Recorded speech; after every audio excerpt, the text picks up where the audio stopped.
Máquinas na Pan desta semana. Uma joia de 4 rodas.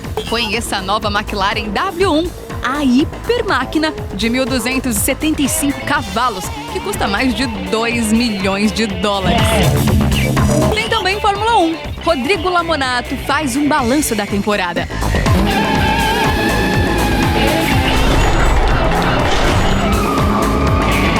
Leonardo Maringulo foi até Brotas, no interior de São Paulo, acompanhar o lançamento da gigante das picapes, a nova Ram 3500. Uma entrevista exclusiva com a vice-presidente da Peugeot América do Sul.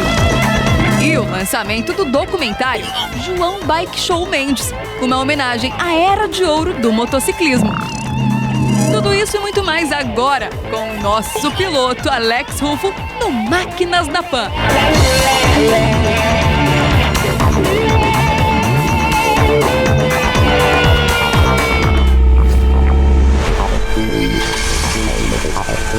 Máquinas na Pan. Na semana passada, nós antecipamos aqui o Dia dos Pais com algumas dicas de craque da indústria automotiva para te ajudar a escolher o melhor presente para você ganhar nesse domingo. Será que deu certo? Você já deu uma olhada na garagem para ver se o carro do seu sonho está por lá?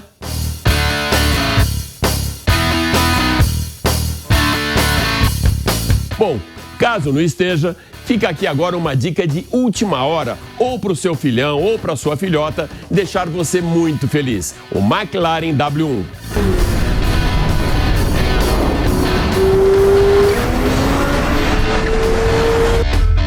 Revelada oficialmente em outubro de 2024, a W1 marca o 50º aniversário da primeira conquista do título mundial de construtores e piloto pela McLaren na Fórmula 1, homenageando também a sua herança com o símbolo W de World Champions.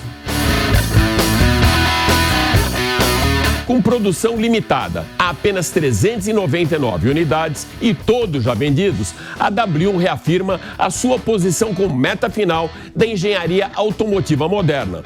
O powertrain híbrido de última geração conta com motor V8 biturbo de 4 litros, com virabrequim flat plane, cilindros com revestimento por plasma e rotação máxima, ouçam só, 9.200 rotações, o mais alto já visto em um motor da McLaren, que entrega 928 cavalos de potência e com torque de até 900 Nm. E junto, um motor elétrico de 347 cavalos, com rotação de 24.000 giros, alimentando uma bateria de 1,4 kWh e que pesa apenas cerca de 20 quilos. Potência combinada é de aproximadamente 1.275 cavalos e com torque total de absurdos 1.340 Nm.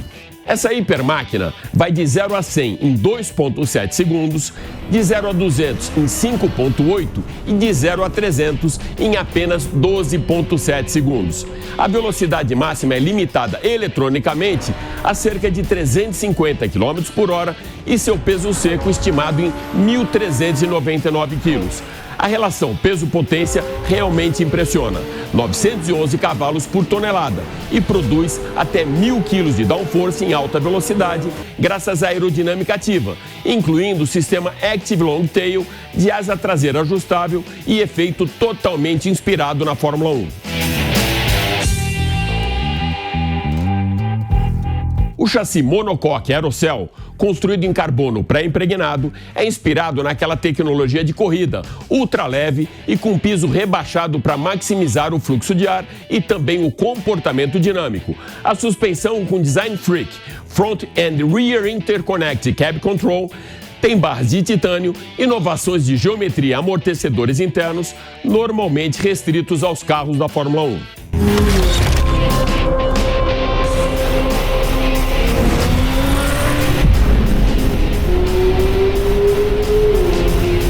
A transmissão é de 8 marchas DCT, com diferencial eletrônico integrado e motor elétrico usado como reversa, uma solução elegante e muito eficiente.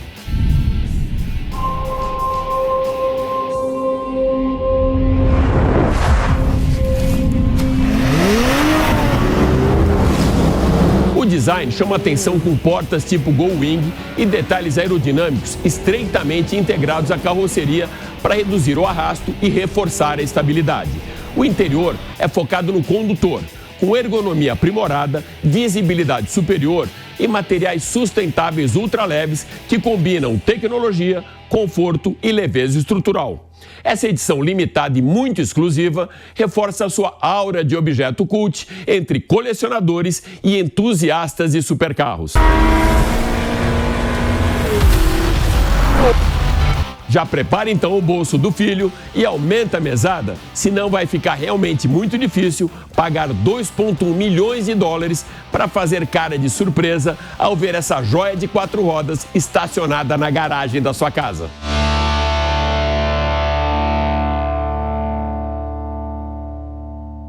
Aproveitando essa super máquina da McLaren, a gente vai continuar acelerando com a marca inglesa, dessa vez nas pistas da Fórmula 1, com Rodrigo Lamonato, criador e apresentador do canal Splash & Go no YouTube e Instagram, que vai fazer agora um balanço da temporada da categoria máxima do motorsport mundial até esse momento. Diga lá, Rodrigo.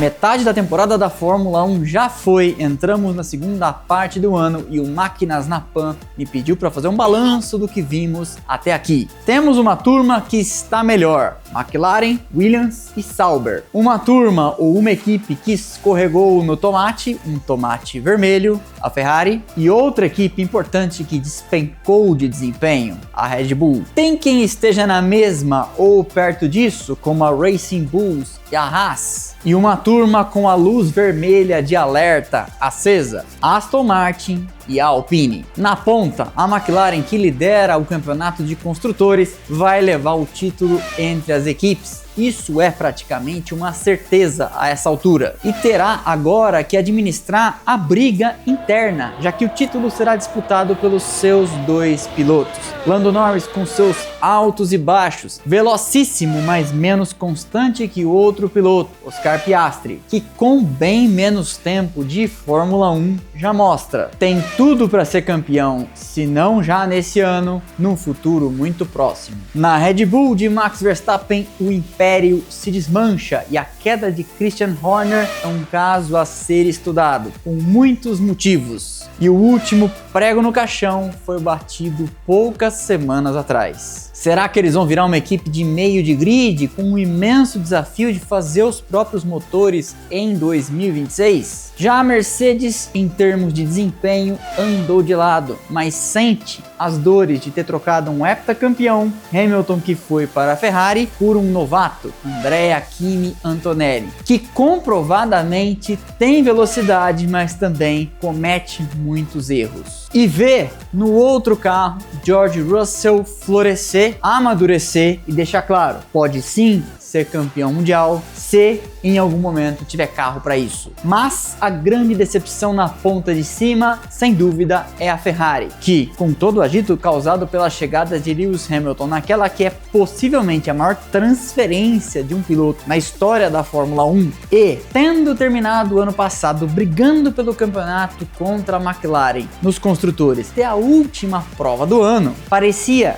quase uma certeza, como 2 e 2 que são 4, que viria para frente brigar pelo título. Não deu e agora é tarde. Momento de focar no carro de 2026, porque 2025 é da McLaren. Do fundo para o meio, duas equipes deram um importante salto. A Sauber de Gabriel Bortoleto, representando o Brasil como titular pela primeira vez desde 2017, uma equipe que no ano passado somou 4 pontos e levou para isso o ano inteiro, e neste momento, metade do ano, já tem em 2025 mais de 10 vezes essa soma. Eles atualizaram o carro no Grande Prêmio da Espanha, trouxeram peças novas, viraram figurinha constante no Q3, a última parte da classificação com os 10 melhores, e também presença carimbada na zona de pontos. Gabriel tem em seu ano uma trajetória ascendente, cada vez melhor conforme o tempo passa e ele ganha experiência. Experiência essa que ele tem muito a absorver de seu companheiro de equipe, Nico Hülkenberg, uma régua altíssima em termos de desempenho. A outra equipe que evoluiu muito é a Williams, que catava farelos no ano passado e agora tem uma dupla de pilotos de alto nível e tem feito profundas mudanças na organização, tudo mirando em voltar a andar na frente. Já mais atrás, quem parece rumo ao precipício é a Alpine, que lá no passado distante já foi Renault, Benetton, Toleman e neste momento abdicou de fazer os próprios motores, vai virar cliente da Mercedes no ano que vem e tem como chefão o Eurico Miranda da Fórmula 1. O sempre polêmico Flavio Briatore. Como você pode ver, uns melhores, uns piores e uns, como já diria Caetano Veloso, assim.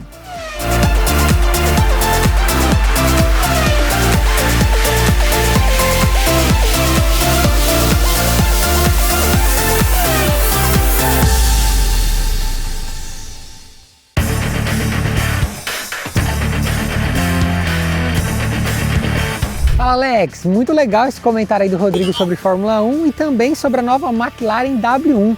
Mas para a gente continuar acelerando aqui no Máquinas na Pan, eu vim aqui para Brotas novamente no Raceville, autódromo em que eu estou batendo ponto ultimamente, para a gente conhecer a mais nova Ram 3500.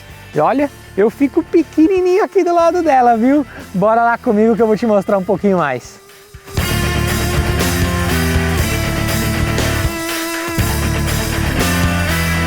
E dando uma zapiada aqui logo de cara, a gente vê que a grade teve reutilização, para-choque também, né? Alguns detalhes com reutilização, aqui no caso é tudo cromado, faróis em full LED e aqui no milha ele é um auxiliar aí para manobras, ele ajuda e acende conforme a gente vira o volante.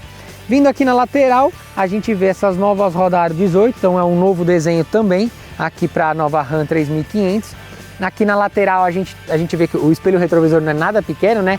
E a gente tem um ajuste aqui eletrônico nele, então a gente consegue ajustar a distância dependendo do tamanho de um trailer ou algo que a gente vai rebocar, acaba interferindo um pouquinho e a gente tem que fazer ele vir aqui um pouquinho para fora. Bom, para facilitar a nossa vida, o estribo aqui é totalmente retrátil, então a gente abre a porta, ele vai descer, quando a gente fecha ele demora um tempinho, mas ele volta também.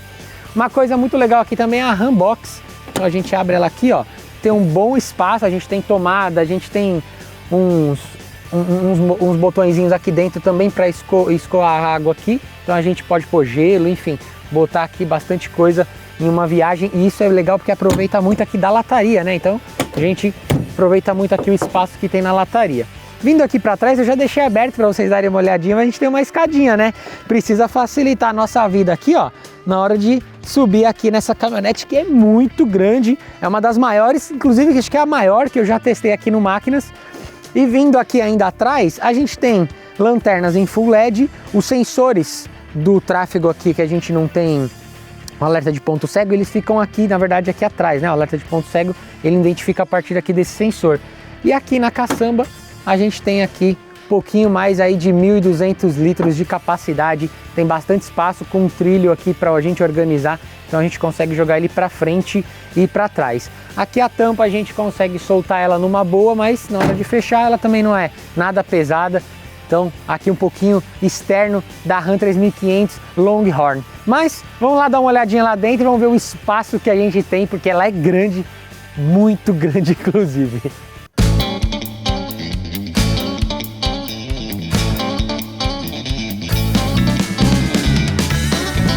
Começando aqui pelo banco de trás, eu só queria mostrar um detalhe para vocês. Olha o espaço que eu tenho aqui, é realmente uma sala de estar, né? E aí ainda a gente tem algumas comodidades, então a gente tem saídas de ar-condicionado, a gente tem porta-copos, a gente tem duas USB-Cs e duas USB-A. Então a gente tem bastante opções aqui, a gente tem até uma tomadinha também, tipo americano, né? Mas a gente tem, então é tudo muito revestido com tecidos ao toque aqui, muito sutis. Inclusive a gente tem uma fivela aqui, ó, que prende aqui nessa parte, esse detalhe. O carro tá bem bonito, queria mostrar realmente para vocês aqui como tá esse espaço atrás, até para quem vai na fileira do meio. Eu vou dar um pulinho aqui para vocês poderem ver. Não, a perna vai um pouquinho mais alta, mas o espaço é muito bom, mas eu vou mostrar ali para vocês no cockpit o que mudou e o que a gente tem de novidade. Vamos ali.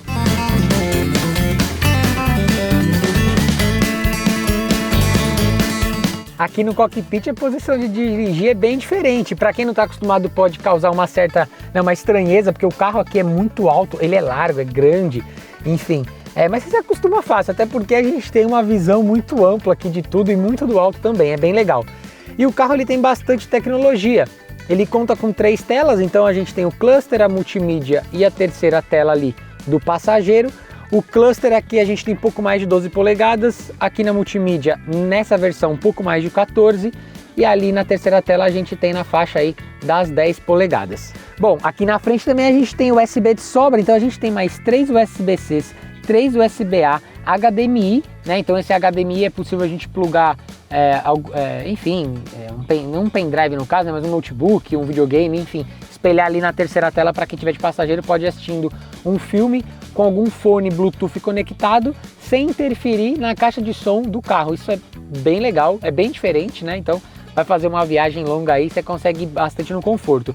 A gente também tem aqui 2 carregamentos por indução, então a gente coloca 2 celulares aqui de pé, né? Então a gente tem um do lado esquerdo e um do lado direito, isso é bem legal. E a gente tem também algumas comodidades, por exemplo, com as câmeras de ré. A gente tem a câmera de ré, deixa eu ver se eu consigo ligar aqui para mostrar para vocês. A gente tem a câmera de ré 360, a gente tem a câmera de ré comum e aqui a gente consegue ver também a caçamba. Olha que legal, a gente tem uma câmera de ré da caçamba. E aí, para completar, obviamente, a gente tem câmeras também aqui no retrovisor, então a gente consegue ver aqui pelas opções, tem 2 câmeras laterais no carro, a gente conseguiria incluir aqui também a câmera da caçamba, então ficam 3 telas, ou então eu só venho aqui, desligo e fica o retrovisor normal, isso para ajudar quando a gente está rebocando alguma coisa e realmente a gente perde a visão total do carro. E ainda para complementar aqui também a gente tem ajuste dos pedais aqui do acelerador e freio, então óbvio, o carro é muito grande, então se você pegar uma pessoa, né, que eu tenho 1,82 m, mas que for um pouquinho menor do que eu, o ajuste do banco às vezes não é suficiente, então você vem e ajusta a altura do pedal eletronicamente e aí você consegue dirigindo mais confortável. O carro tem algumas comodidades, então a gente tem o ACC, a gente tem assistente de fadiga, permanência em faixa, então a gente tem algumas aí tecnologias também voltadas à segurança. E claro que o carro ele é muito confortável, todo bem acabado, esse banco em 2 tons e com uns desenhos muito bonitos mesmo. E a gente tem 3 tipos de tecido aqui, né? A gente vê que a gente tem aqui um couro, tem uma costura também em laranja e tem outro tecido aqui que, cara, me lembra muito roupa, mochila, um tecido mais realmente aí, né, vamos dizer assim, voltado para o agro. E a gente tem muito espaço mesmo, como eles mesmos disseram, dá para colocar um notebook aqui que tem espaço de sobra. É isso. Então a gente vai dar uma olhadinha agora no que tem debaixo do capô, vai colocar ele na pista e vamos colocar ele também aí para rebocar um trailer e colocar ele no off-road. Valeu? Bora lá comigo.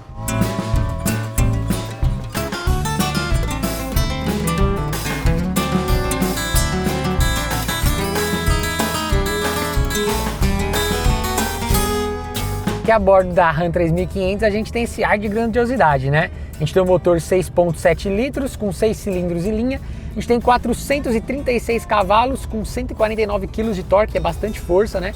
Atrelado aí a um câmbio de 8 velocidades e a gente tem tração 4x4, então a gente tem na verdade a gente tem a 4x2, a 4x4 High e a Low e a gente consegue rebocar aí até 9 toneladas, é uma força bruta, como eu falei anteriormente.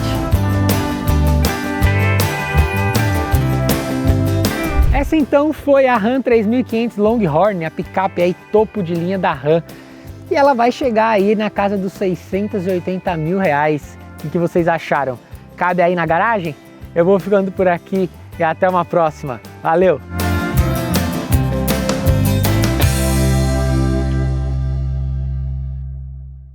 No início do mês, a Jovem Pan fez a cobertura completa da etapa brasileira do Mundial de Endurance em Interlagos, a WEC 2025. Então, eu aproveitei para conversar também com a vice-presidente da Peugeot para a América do Sul, que destacou a importância da prova para os brasileiros e para a marca.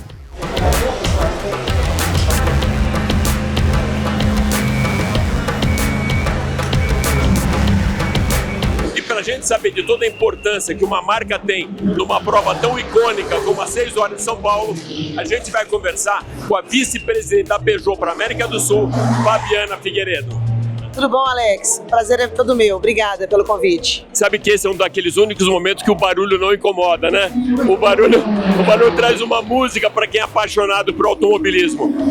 Fabiana, de que maneira que você consegue traduzir tudo isso que acontece com grandes tecnologias, principalmente do Hypercar 9X8, para os carros de rua? Porque a gente entende que existe muita evolução na pista como um laboratório para a mobilidade urbana.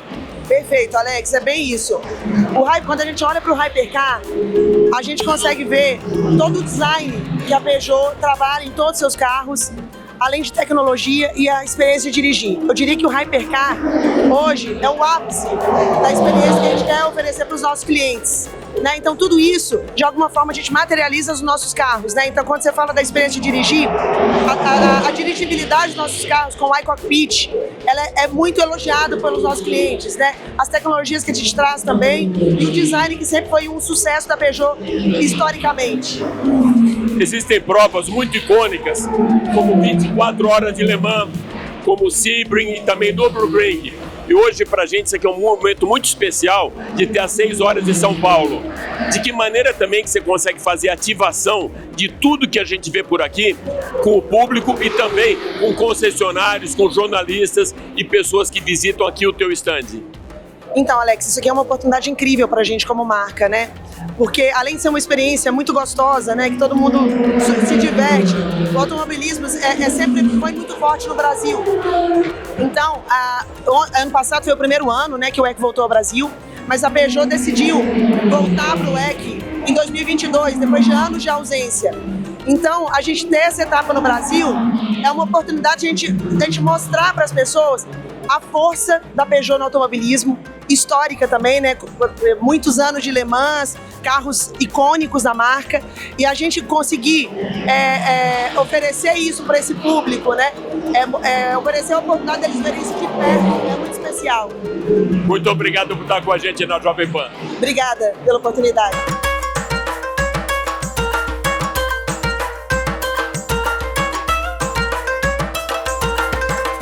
Você quer ficar por dentro das principais novidades e lançamentos da indústria automotiva? Então fica ligado no Giro Rápido, apresentado pela repórter da Jovem Pan, Valéria Luizetti, com consultoria de Fábio Amorim. Olá, Alex e todos que nos acompanham aqui no Máquinas da Pan, e vamos então com mais um Giro de Notícias. Mercedes-Benz amplia portfólio de elétricos com nova perua CLA Shooting Brake. A Mercedes-Benz já havia exibido quase todo o novo CLA. Agora, além de mostrar a versão perua desse compacto, a marca alemã também já programou a data oficial do lançamento dessa linha elétrica, março de 2026. A interessante, o CLA Shooting Brake é uma perua 100% elétrica de tamanho médio, bem adequada para 4 pessoas, mas homologada para até 5 ocupantes, que precisam de espaço extra para as bagagens. O visual dessa moderna Station Wagon é igual ao do CLA desde a frente até a metade do veículo, exatamente na coluna B. Dali para trás, evidentemente, o espaço é maior e a perua está um pouco mais ampla que a geração anterior. Henry Ford realizou o seu sonho com 2 corridas históricas. Vencer uma corrida pode representar muita coisa para um piloto, como fama, prestígio e dinheiro. Mas para Henry Ford, 2 vitórias foram cruciais para realizar o seu sonho de fundar a Ford Motor Company e, nas décadas seguintes, revolucionar a indústria com a produção em massa do automóvel.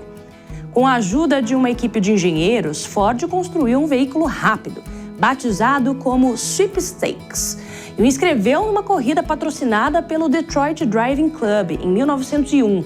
Além da vitória nessa prova, Ford ganhou um prestígio incalculável.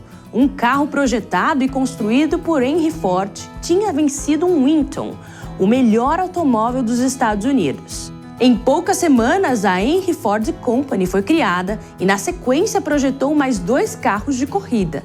A equipe de Ford venceu novamente, o que deu credibilidade para a marca, que ao longo dos seus 122 anos de existência continua a ter competições como laboratório e fonte de inspiração. Inteligência artificial já participa da fabricação dos automóveis. Muito tem se falado sobre o papel da inteligência artificial e o receio de milhões de profissionais de todas as áreas que há algum tempo temem ser substituídos por máquinas.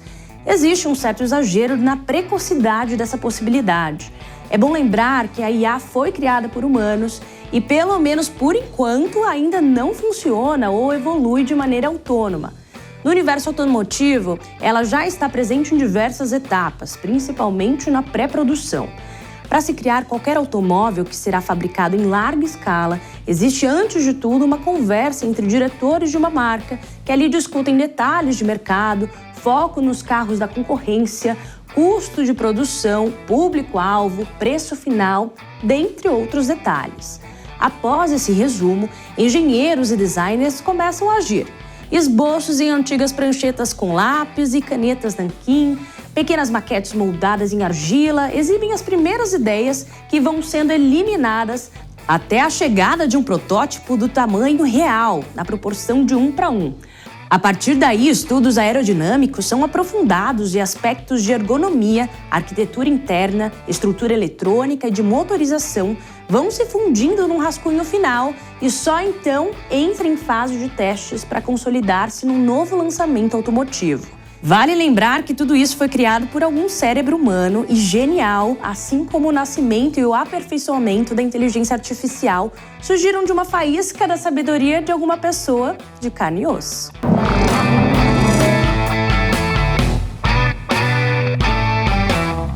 Registro de uma época áurea do motociclismo e seus personagens, João Bike Show Mendes foi lançado na semana da WEC São Paulo. E o seu criador, o jornalista, piloto e apresentador João Mendes, conversou com Máquinas na Pan diretamente da sua praia predileta, a pista de corrida.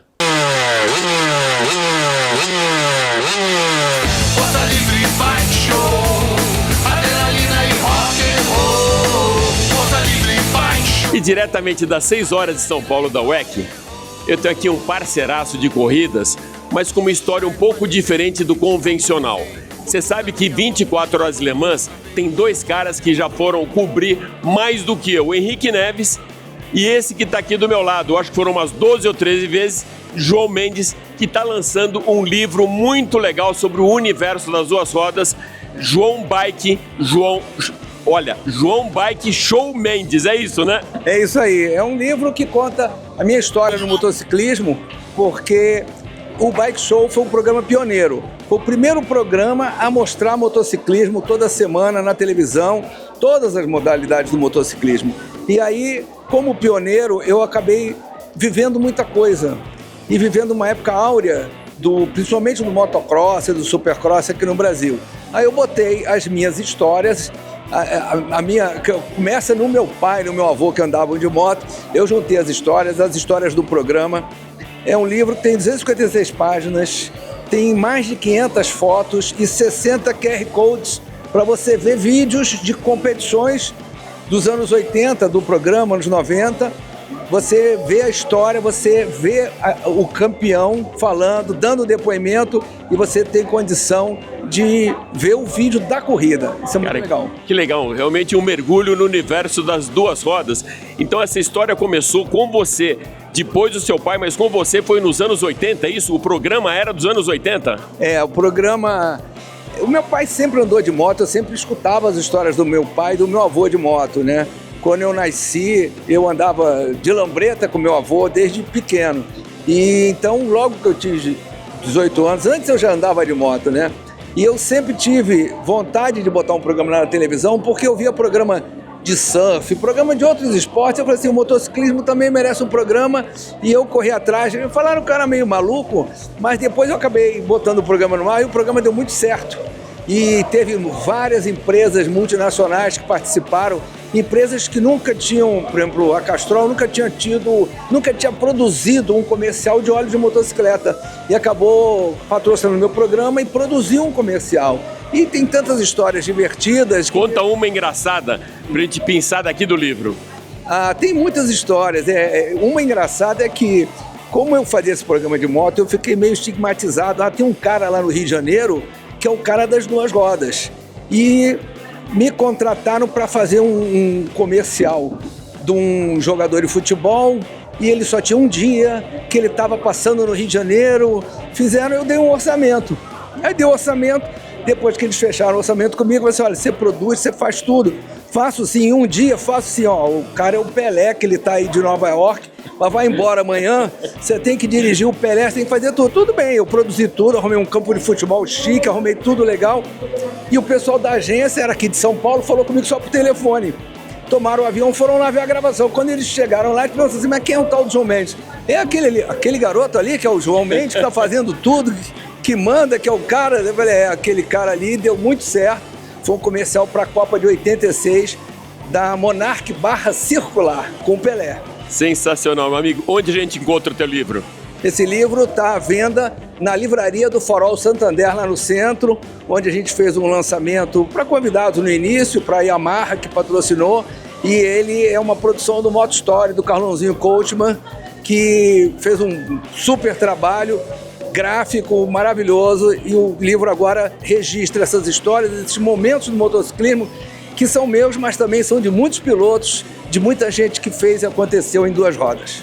É isso aí então. Então acompanha com o João Mendes, vocês vão estar acompanhando imagens aqui também, uma ilustração bem legal do livro Farol Santander, com muitas histórias além dessas que ele já contou por aqui. Valeu, João, muito obrigado. Um abraço, e o próximo livro agora que eu vou fazer, vão entrar umas histórias que você conhece, que o próximo livro agora é minha história no automobilismo. Legal, gente, obrigado.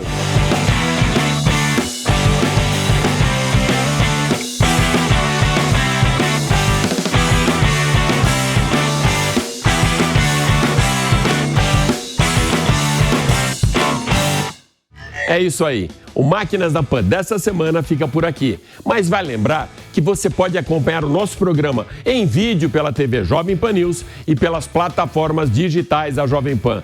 Super obrigado pela sua audiência e até a próxima. Valeu!